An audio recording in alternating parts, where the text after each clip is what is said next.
The Bible says that this attack at the end of time will come on Israel from the north and the south, and that will be the final war, the war to end all wars that will usher in the end of time. Now here's the question. Are we entering into that war right now? In Ezekiel 38 and 39, it mentions nations, Gog and Magog. That would be like modern day Russia. It also mentions Persia in Ezekiel 38 and 39. That corresponds to modern day Iran. What we do know is that if Iran enters the war, that Turkey and Russia will probably go with them. Right behind them will be North Korea and China. And if all of the world powers start attacking from the north and the south, start trying to attack Israel, that could be the war to end all wars that ushers in the end of history.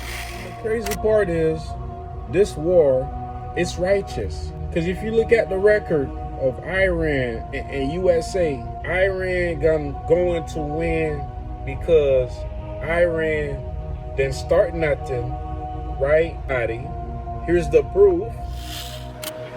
So we look at Iran. And this is how many wars they have instigated or fought since the Second World War.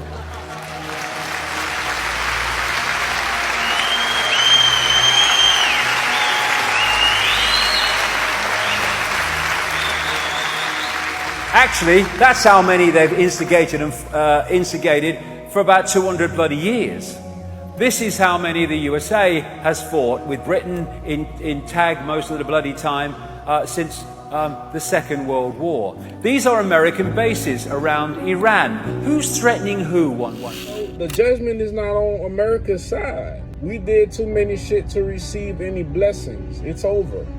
The 70s is over. The 80s over. The good time 90s, it's over with. Right now we're looking at the destruction of Babylon and its remnant. There's confusion.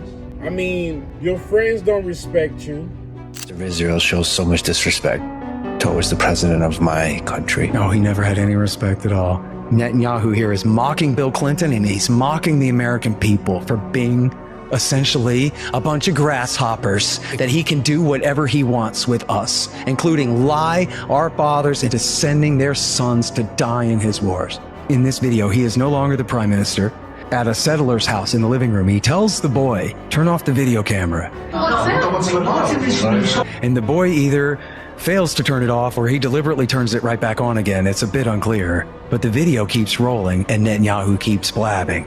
And Netanyahu then ridicules us and says, let me tell you something about America, okay? America is a thing that is easily moved. 80% of them support us. It's absurd.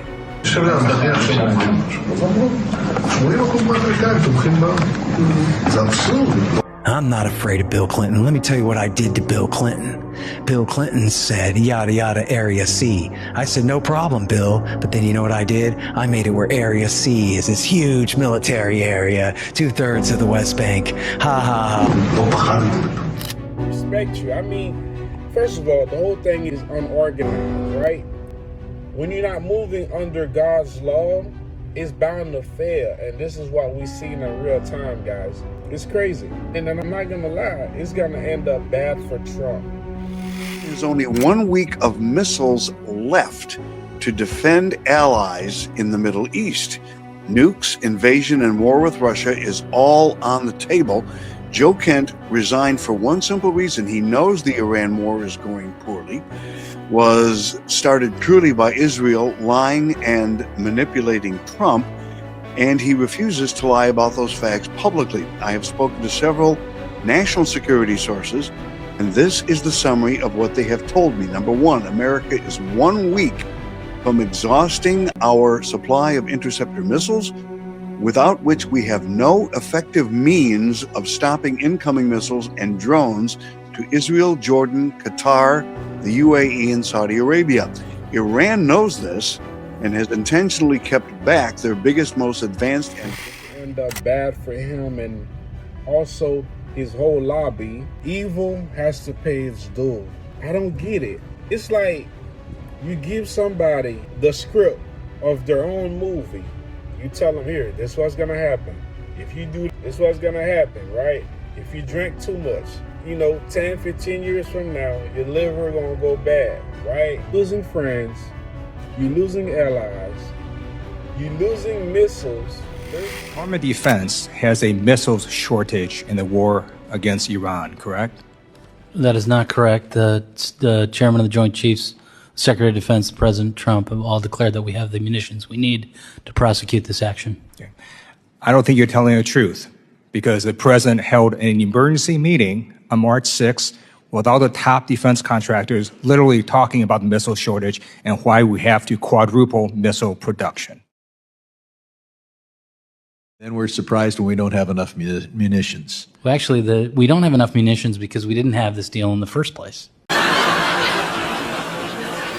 You're going to start running out of missiles, normal missiles, because what's going to happen is the war going to escalate even more. Because once they run out of defensive missiles, right, now they're going to start using the big stuff. So we're looking at a few weeks from now, things going to get more, it's going to get crazier. It's going to get more crazier.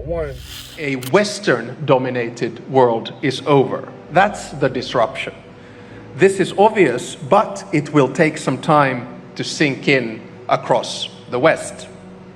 Nostalgia can give us lessons, but it rarely provides us with solutions.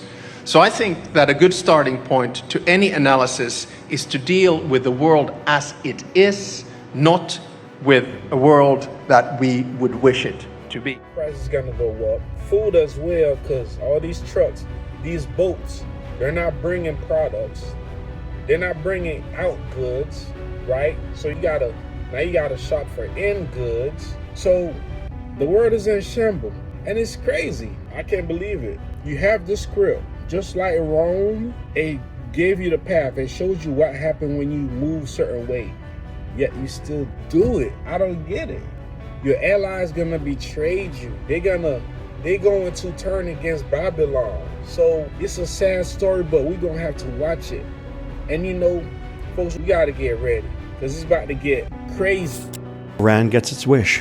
$200 barrel oil, which they know. Whoa. Yeah, $200. $200 a barrel of oil? Easily. By May 15th, we've run out of the reserves. We don't have the strategic petroleum reserves or much left in it. They made that big announcement they're going to release all Sure, and already markets have dismissed it and said it's not enough. And they know it's not going to last forever. So how long does your conflict go for? It takes my breath away, $200 a barrel. $200 a barrel is, I'll translate it right to the mortgage business.